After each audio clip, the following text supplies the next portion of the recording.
Bom, eu sou Nancy Gonçalves da Nóbrega. Hoje eu tenho, digamos, 14 anos.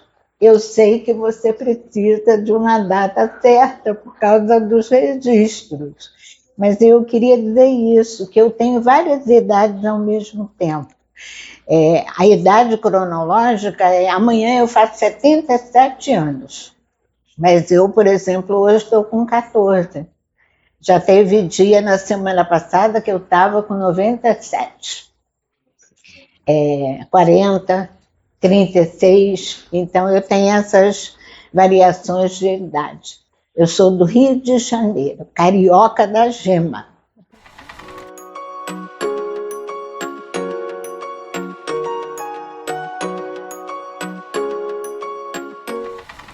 Quando eu penso em minha criança, infância, eu me lembro de uma menina bem quietinha do lado de fora, mas um turbilhão do lado de dentro. E esse turbilhão é porque eu sempre fui uma exímia leitora de tudo, não só de livro. Então eu vivia muitas vidas. Eu estava caminhando no asfalto, estava caminhando dentro de casa, mas ao mesmo tempo estava caminhando em areia movediça, nas folhas de uma floresta. Então, uma relação com a leitura, com os livros, muito intensa. Assim, brincadeira preferida era ficar lendo. Bom, se eu fui uma criança quietinha do lado de fora, a adolescência sempre intensifica isso, não é? Foi um período difícil de separação dos meus pais, então eu fiquei mais quietinha ainda do lado de fora. E do lado de dentro eu fui vivendo todas aquelas vidas que os livros me ofereciam de mão beijada. Eu era muitas vidas numa só. Eu me refugiava neles, né? Os livros foram meus companheiros, eles foram meus conselheiros, eles foram assim de grande importância na infância e principalmente numa adolescência, que é já por si só um período bem complicado. Para mim foi bem difícil e os livros me ofereceram a possibilidade de eu resistir e de seguir em frente. Assim, eu tinha facilidade de estar em várias bibliotecas, porque a minha família sempre foi uma família muito ligada, assim, não todos, mas muitos, principalmente os do núcleo familiar, assim, muito ligados com a questão das histórias. Então, era uma coisa muito comum a gente frequentar biblioteca como se frequentam os outros lugares da vida. A gente ia aos mercados? Sim. Íamos à praia? Sim. Íamos às bibliotecas? Sim.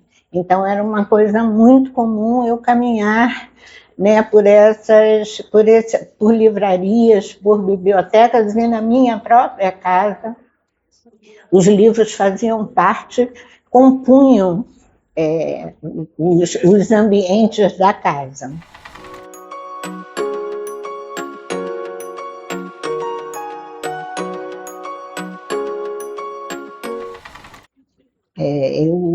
Quando comecei a pensar na possibilidade dessa sua pergunta, comecei a pensar que trajeto foi esse. Então eu vi que é um grande quebra-cabeça, um puzzle. Eu não posso especificar, começou aqui e seguiu por ali. Eu vou puxar fios, né? Que fios são esses? Uma pessoa sempre interessada, muitíssimo interessada na literatura, ia desembocar em alguma profissão que tivesse os livros como referência principal. Então, eu fui fazer uma faculdade de letras, português e literaturas. Enquanto estava fazendo essa faculdade, comecei a frequentar a biblioteca, o FRJ, a biblioteca da Faculdade de Letras. A faculdade estava num lugar provisório, um lugar aqui no Rio de Janeiro chamado Avenida Chile, que tinha tido uma exposição internacional, e aí a universidade usou os restos de espaço dessa exposição para colocar a Faculdade de Letras num período assim difícil da nossa história, onde todas as possibilidades de pensar precisavam ser colocadas um pouquinho à parte. Então, a Faculdade de Letras iria ser colocada lá no fundão, bem longe, junto de outros institutos, né, de outras graduações de formação por excelência de pensamento crítico. Então, eu fui uma das últimas turmas a frequentar aquele espaço ali. Então, um espaço provisório, um espaço diferente, bonito, um espaço todo moderno, futurístico. E, assim, a biblioteca, nesse espaço da Faculdade de Letras, era colocada no porão. Então, meio desarrumada, aquilo que nenhum bibliotecário desconhece. Coisas para serem feitas, sem um ambiente meio penumbroso e, para mim, encantador. Eu, acostumada a livros, eu sempre fui muito adepta de livros de terror, então aquele espaço para mim era fascinante. E eu passava o tempo inteiro na biblioteca. E fui descobrindo coisas que os meus colegas não sabiam da existência. Então, revistas, livros que estavam esquecidos, porque estava tudo meio desorganizado, eu comecei a puxar, a pegar, a olhar, a analisar e a divulgar. Vocês não sabem o livro que eu encontrei, vocês não sabem a revista que eu encontrei. E aí todo mundo, daqui a pouco, ficava em volta de mim. E uma coisa que eu percebo é que eu nunca ficava só na literatura científica. Eu sempre procurava todas as questões, digamos assim, de cunho informacional, científico, numa outra linha, na linha da literatura, porque era a minha praia. Então, ao mesmo tempo que eu descobria revistas científicas, livros teóricos que estavam escondidos, digamos assim, no meio daquela desarrumação, eu ia encontrando também livros de literatura que falavam dessas questões, coisa que a gente, em biblioterapia, sabe que é fundamental. E aquilo foi um achado para mim e para todo mundo que estava em volta. Então, a diretora da biblioteca disse, por favor, você venha trabalhar aqui comigo. Então, eu fiz, ao fim da minha faculdade de letras, eu fiz junto à faculdade de biblioteconomia e documentação. Então, a chefe da biblioteca, dona Vilma, ela chegou perto de mim e disse, você precisa vir trabalhar na biblioteca. Chegou aos meus ouvidos que há uma aluna de literatura que está descobrindo tesouros na minha biblioteca. É você, então venha, por favor, trabalhar aqui. E aí eu, então, estava terminando o curso de letras, né, de literatura, e comecei a fazer o de biblioteconomia e documentação. Fiz as duas coisas o melhor dos mundos, né? Forma e conteúdo, e vejam, eu não estou dizendo que biblioteconomia é forma e literatura é conteúdo.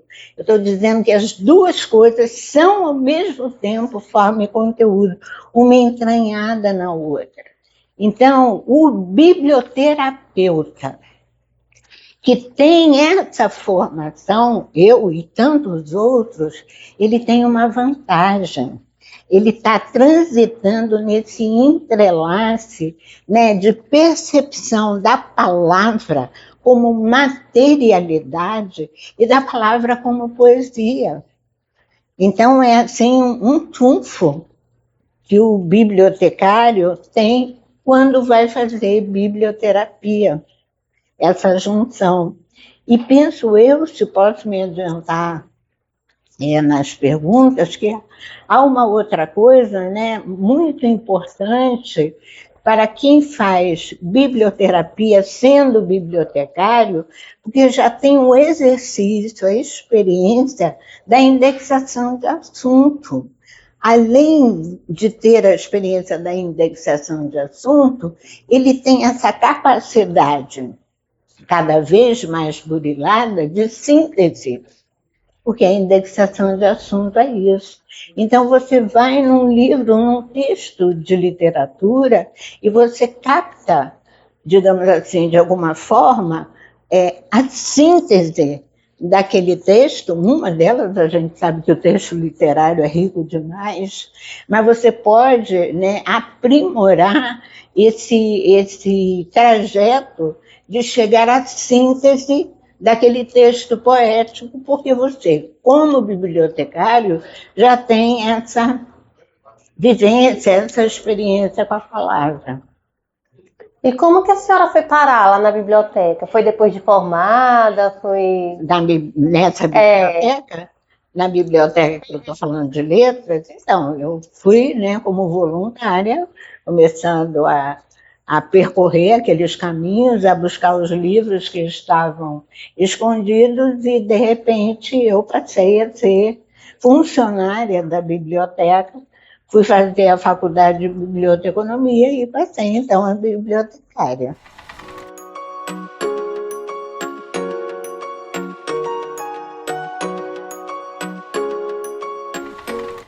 Se eu posso, eu estava falando de um jogo de quebra-cabeça, de um puzzle, né? Então eu estava puxando o fio, estou aqui fazendo um grande tecido. Será que esse foi o momento inicial? Será que contar, ler histórias para o meu avô cego foi o momento inicial? Não sei, estou puxando fios, né? O que eu posso dizer com muita dúvida, mas com alguma certeza, é que esse caminho foi se estruturando, se construindo, sistematizando aos pouquinhos, mas que o início dele é formado de muitos fios, né? Por exemplo, eu acabei de mencionar que eu, enquanto criança, tive um avô cego e ele, né, lia tanto jornal antes e eu ficava penalizada. E eu um dia peguei e comecei a ler para ele. Lia notícias de jornal, mas também comecei depois a ler romances, porque achei que ele precisava, né, enquanto estava naquela, digamos assim, para mim, que enxergava naquela escuridão, que a gente sabe que isso talvez seja uma leitura pequena, né, da cegueira, mas de alguma forma eu achei que não precisava falar só dos fatos da vida real, precisava também falar de outros fatos de um real muito maior do que o real da realidade. Então comecei a ler histórias para ele, e ele gostou. Será que isso foi o início, né? Então são vários fios. Porém, sei que é necessário para a sua pesquisa. Eu posso sistematizar o início de um trabalho voltado para a biblioterapia, oficialmente voltado, iniciando quando eu trabalhei na PUC, no Instituto Internacional de Leitura da PUC, ligado à Unesco. A gente debatia, fazíamos encontros, cursos, etc. E uma questão muito comentada o tempo inteiro era a questão da formação do leitor. E dentro da formação do leitor, uma queixa constante que todos nós ouvimos sempre, é a queixa de que diante de uma leitura em voz alta, há uma opressão em vez de um convite, de uma coisa gostosa, chamar para ler em voz alta, ser uma coisa de afeto, de acolhimento. Não, era sempre uma coisa, fica ali no palco e vai ler. Não, você está lendo errado, você não sabe ler. Então as histórias, os depoimentos sobre essa tal leitura em voz alta eram sempre depoimentos muito sofridos. E aí, em reunião, o grupo, né, decidiu que eu faria, já que eu lia, né, tinha uma trajetória de ler para crianças, etc., eu faria um curso, seria professora de um curso chamado Leitura em Voz Alta. E assim foi, começamos isso há uns 13, 14 anos atrás. Começamos o curso Leitura em Voz Alta. Mas mesmo neste primeiro grupo, o curso foi ótimo, todo mundo gostou demais, principalmente porque era uma leitura em voz alta sem opressão.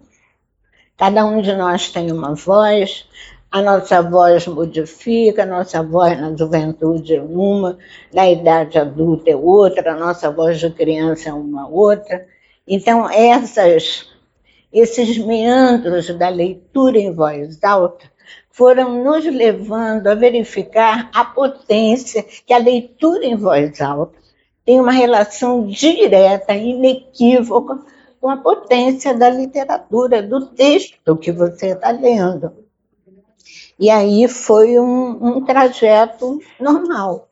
Você sair da leitura em voz alta e caminhar para alguma coisa chamado ler para o outro com emoção, com gosto, e aí uma biblioterapia.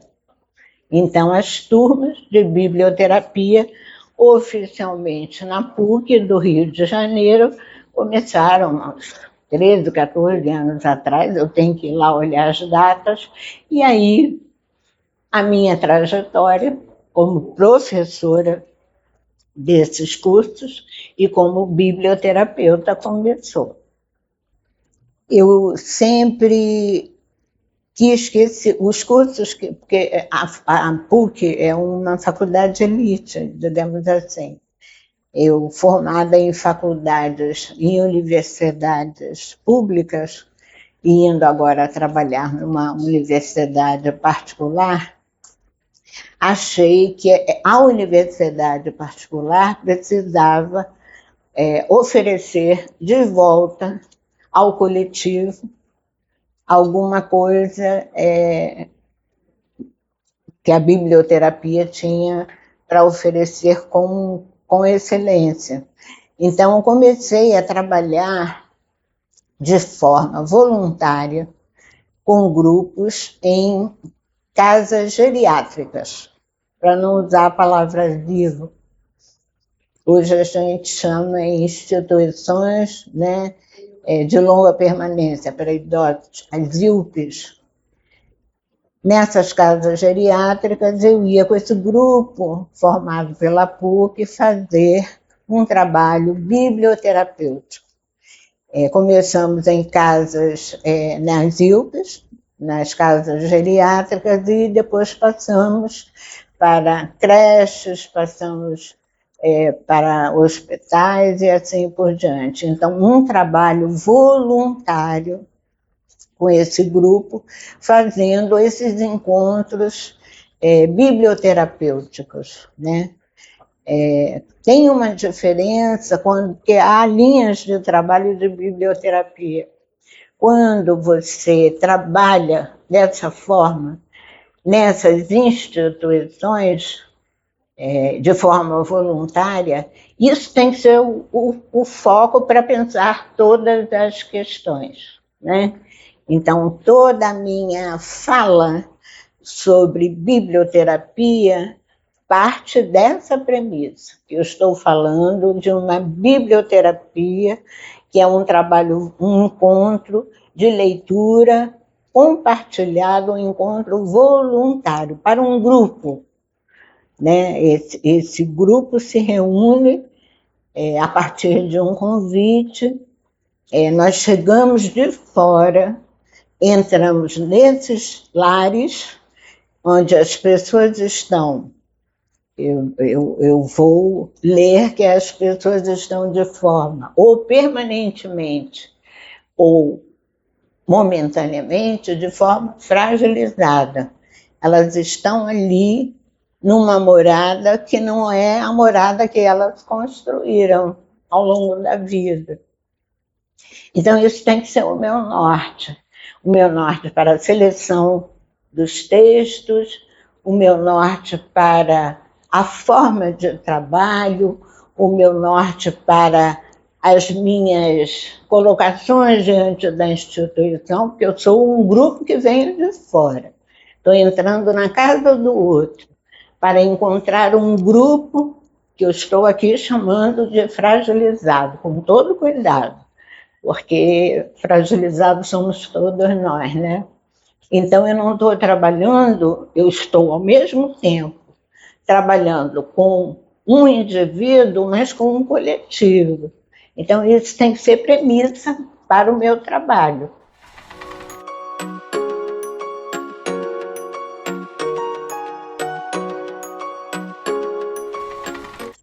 Que desafios? Todos os possíveis, não é? Por exemplo, posso me lembrar um desafio ligado ao encontro biblioterapêutico com o idoso, dentro de uma casa dessa, de uma instituição dessa, e posso me lembrar de um desafio no trato com as infâncias, digamos assim, também dentro de uma instituição. Com idoso. Muito desafiador a instituição que recebe esse grupo de biblioterapeutas, vou chamar aqui de ledores voluntários, entender que para esse encontro biblioterapêutico o que tem que acontecer é um convite e não uma imposição. Então é um caminho longo, é um caminho que tem que ser calmo, é um caminho de sedução. Mas eu estou entrando numa instituição que tem o seguinte problema, entre outros, né? Tem um grupo de idosos que não querem fazer outra coisa a não ser ficar diante da televisão. Então não querem assistir, usar os termos utilizados, não querem assistir a um encontro de ler, querem assistir a uma televisão. Então, uma vez a gente chegou numa instituição, ninguém. E a diretora da instituição ficou muito sem jeito e obrigou os funcionários a irem buscar os velhinhos para assistirem à aula de leitura. E os velhinhos vieram, mas muito chateados. Então, vou pedir permissão a você, Kate, para contar uma coisa bem delicada. Um senhor chegou muito mais enfesado do que todo mundo e ficou praticamente de costas enquanto a leitura era feita. Mais tarde a gente descobriu, porque numa outra vez esse senhor tinha sido super simpático, tinha chegado, tinha conversado, tinha contado a história da vida dele, mas nesse dia ele estava muito chateado. Mais tarde eu fui descobrir que na hora que foram lá arrancar os velhinhos, me perdoem a expressão, eu sei que vocês estão me entendendo, na hora que foram lá arrancar os velhinhos para irem para a aula de leitura, ele estava exatamente na hora que ele ia ao banheiro. Ele tinha feito o lanche, tomou o café da manhã dele e foi ao banheiro. Na hora que ele estava indo ao banheiro, ele foi tirado para ser colocado na aula de leitura. Então, ele ficou de costas para o grupo que estava fazendo o trabalho com o texto. O que eu estou querendo dizer com esse exemplo? Tem que ser um convite. As instituições, elas têm suas questões. A diretora me disse, mas se a gente não fizer assim, eles não vão. Eles querem ficar na televisão. Eles não saem da mesma posição, então a gente tem que forçar. E a gente, biblioterapeuta, sabe que não pode ser assim. Tem que ter calma. Tem que ter, é uma delicadeza, é uma filigrana. Então, o biblioterapeuta, ele tem que ter paciência. Ele tem que ir muitas vezes e ele próprio enfrentar o vazio, a ausência de pessoas. e ter a coragem da persistência, porque ele sabe que leitura tem que ser convite, não pode ser obrigação. Esse foi um desafio.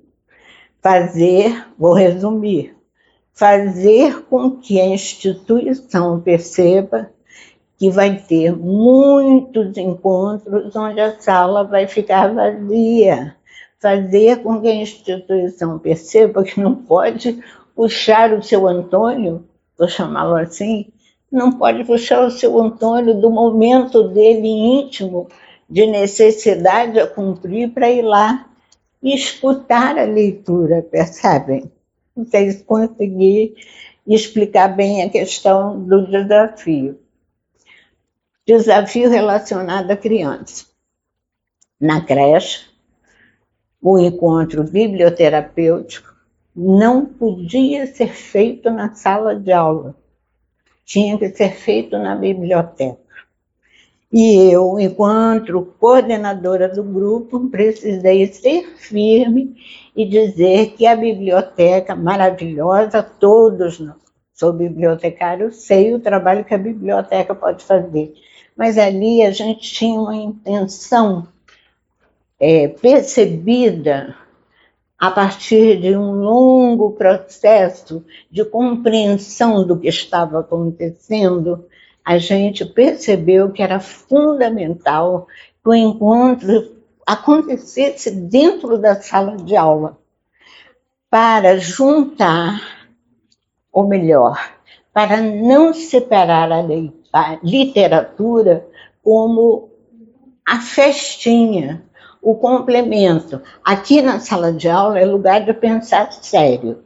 Chegou o povo da literatura, vamos para a biblioteca, porque na sala de aula não tem lugar para literatura, percebe?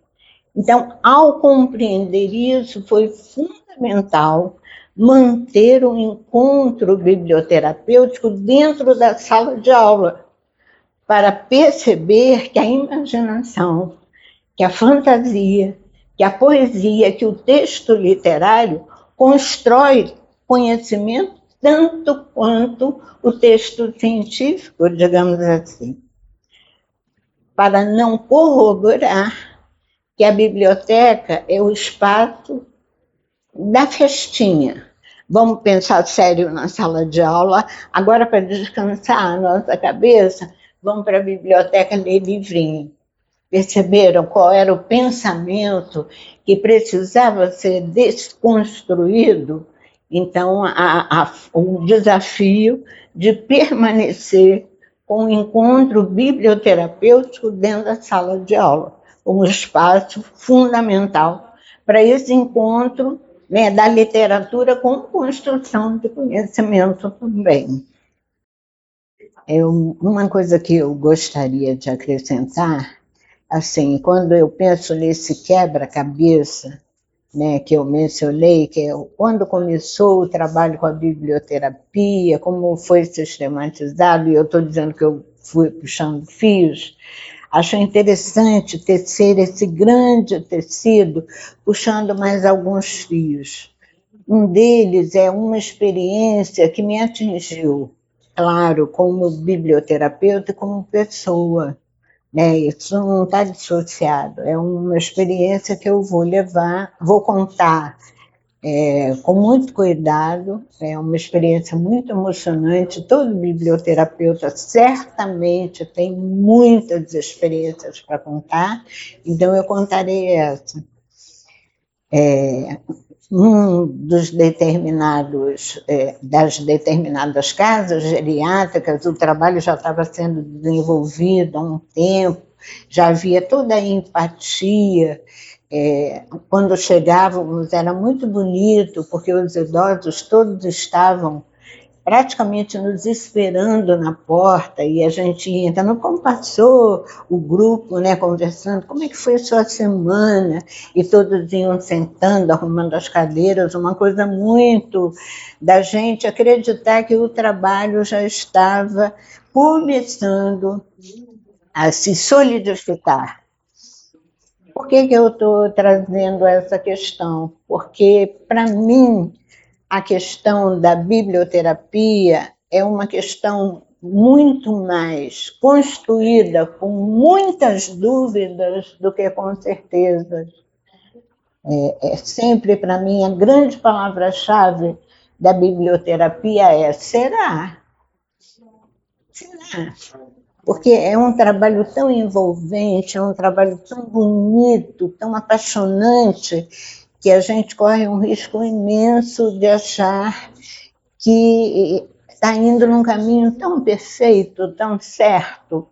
Por isso eu penso que o beliscão da indagação será deve nos acompanhar o tempo inteiro. Eu costumo brincar que a gente devia fazer um patuá, um talismã, não sei como vocês chamam, e costurar aqui no seu tião, do lado esquerdo do peito, e carregar com a gente o tempo inteiro, para nos alfinetar, para que a gente nunca ache que a coisa está dada, que o trabalho foi feito, que tudo se solidificou e a gente venceu a batalha, digamos assim. Então, quero contar essa experiência. Nesse lugar, nessa casa geriátrica, o trabalho já de longa data sendo feito, tudo sendo encaminhado belamente, e aí recebemos o convite para descer, para trabalhar com os acamados. Na casa geriátrica, o lugar dos acamados é o lugar das pessoas mais frágeis dos frágeis, né? Acamados, completamente prisioneiros da fragilidade de si, do ambiente, etc. E eu, como coordenadora do grupo, resolvi fazer um enfrentamento, primeiro sozinha, porque a gente sabe que as emoções são muito fortes e eu queria preservar o meu grupo e vou eu na frente para ver o que pode ser feito. E aí a visão do espaço dos acamados é uma visão muito forte. E será que eu tenho armas como biblioterapeuta? O que pode a biblioterapia? É essa grande pergunta, né? Na verdade, a gente pode modificar alguma coisa, mesmo que a gente tenha uma arma tão poderosa como a literatura, enfim. E aí, né, o que eu vou fazer? Né? E resolvi começar o trabalho, vi toda a situação e no encontro seguinte resolvi começar o trabalho por uma das pessoas acamadas e levei para essa pessoa, sem nem saber o que podia acontecer, levei comigo dentro da bolsa, como coelho da cartola, digamos assim, o livro da Marina Colaçante. E aí vai uma dica, né, veemente de trabalho, que é o livro da Marina Colaçante, O Lobo e o Carneiro no Sonho da Menina. Um livro aparentemente infantil, estava dentro da minha bolsa como minha arma para iniciar o trabalho com os acamados. Abro a porta, o quarto, a cama. Na cama, vou chamar assim, se vocês me permitem, uma mulher que era só ossos.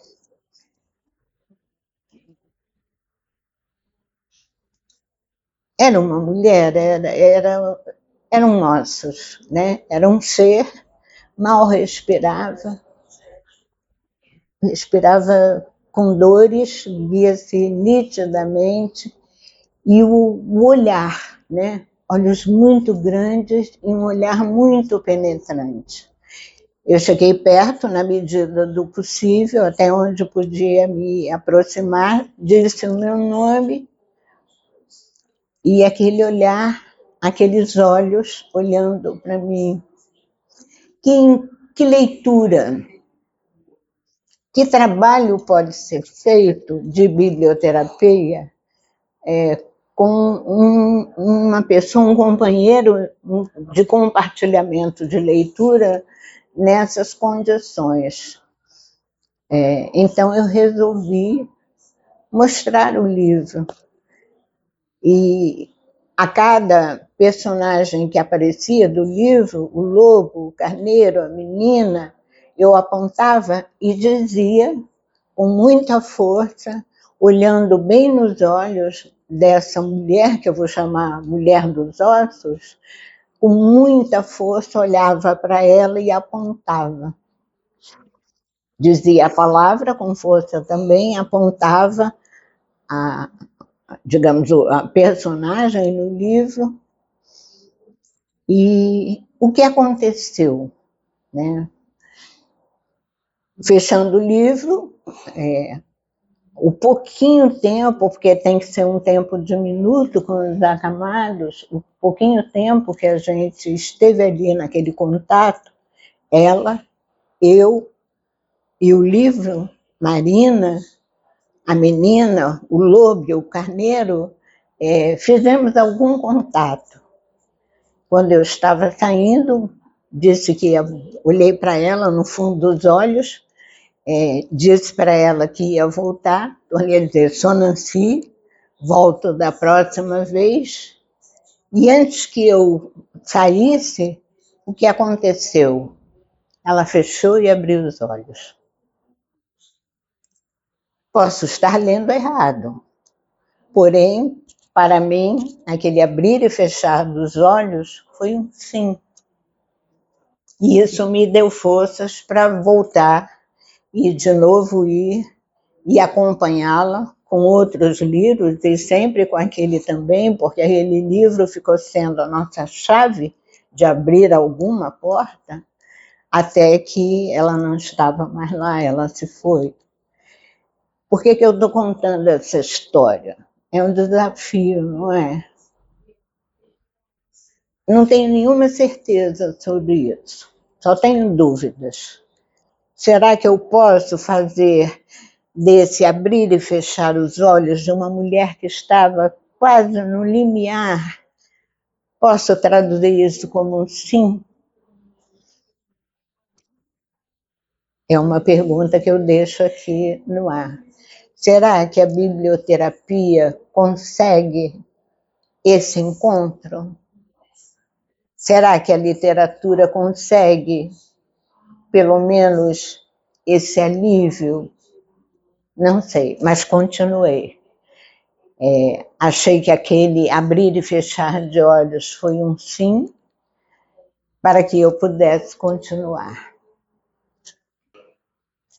Eu queria mencionar, nesse quebra-cabeça, nesse puzzle, nesse tecido que eu estou criando com os vários fios, 2 fios fundamentais, que eu penso que foram divisor de águas e que me deram assim, um chão nesse jogo de quebra-cabeça que eu estou mencionando, nesse tecido que eu estou fazendo, puxando os vários fios de compor, né? Como foi essa questão com a biblioterapia, eu penso que há 2 fios fundamentais, 2 divisores de água para mim, né? No meu trajeto. O primeiro deles, que eu não posso deixar de mencionar, foi uma biblioteca infantil do Colégio Bennett. Num momento determinado da minha vida, eu fui convidada para substituir a bibliotecária que ia ter neném, que estava comandando, dirigindo essa biblioteca no Colégio Bennett, daqui do Rio de Janeiro, no bairro do Flamengo. E eu nunca tinha trabalhado com crianças, mas fui, né? O chamado chamou e eu atendi. E foi um divisor de águas. Eu tentei fazer a construção de uma biblioteca onde a literatura fosse exatamente o foco, a chama o início e o fim de tudo. Então, eu criei com as crianças os temas geradores de interesse e de leitura.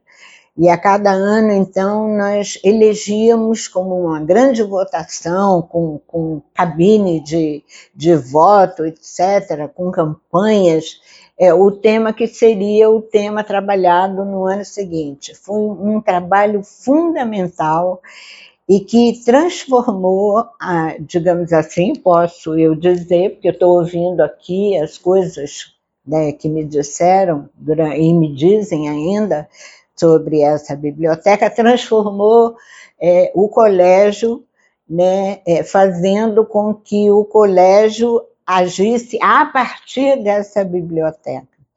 Então, uma biblioteca onde as coisas, você entrava e a biblioteca não era uma biblioteca como a gente está habituado a ver, organizadinha, arrumadinha.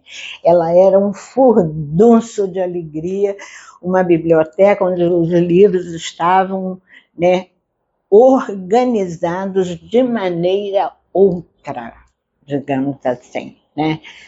Se o tema escolhido para aquele ano fosse o tema terror, os livros que trabalhavam terror em todas as suas especificidades, eles eram o centro da questão. E os outros livros acompanhavam em volta como numa espiral, digamos assim. Foi um trabalho muito desafiador e que me fez mergulhar na literatura e nos assuntos, nos temas que a literatura nos oferece como tesouro, o que faz com que aquilo que eu disse antes, que o bibliotecário tem já a experiência de pensar a síntese dos textos para que possa trabalhar tematicamente as questões humanas nos seus encontros biblioterapêuticos, digamos assim. Então, essa biblioteca me acompanha, né, na alma, na veia, enquanto eu existir e mais além, digamos.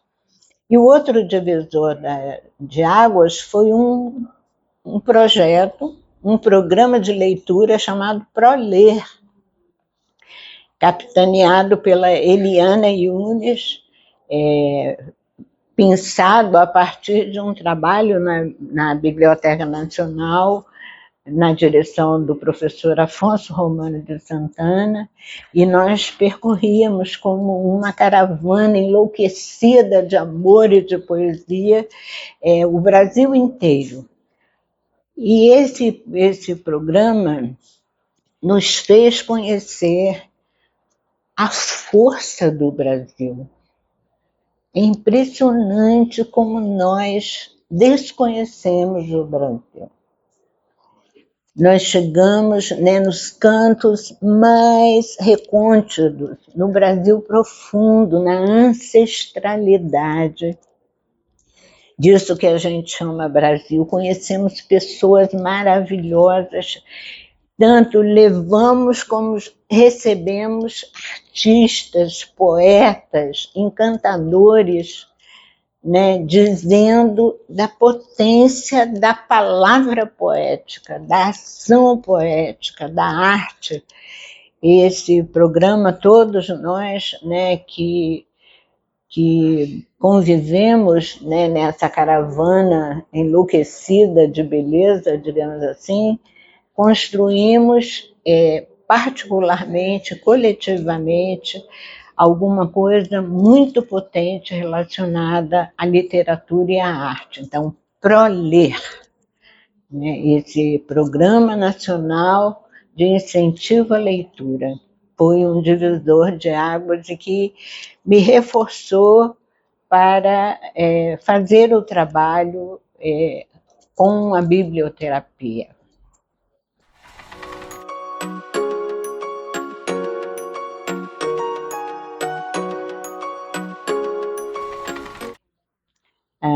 Eu penso que dos fios que eu precisava puxar, aqui nisso que eu estou considerando muito mais uma conversa do que uma entrevista, acho que puxei os fios que a minha memória permitiram puxar. Acho que a gente pode já ver um tecido, eu principalmente posso ver esse tecido diante de mim a partir desses fios que eu fui puxando. Eu queria dizer para você, Kate, uma coisa assim que eu penso que é fundamental que você saiba desse trabalho que você está construindo já no seu arredondamento, né? Tem uma característica que é muito interessante, que eu acho muito forte. Você está, através da questão da memória, você está fazendo uma memória, né?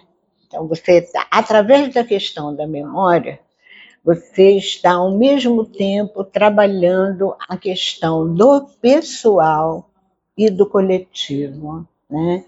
Então, você está trançando, tecendo, para usar o verbo, né, que a gente está escolhendo aqui, você está tecendo um tecido muito importante, que é o tecido da relação ao mesmo tempo do que nos move e comove como indivíduos, como sujeitos e como coletivo.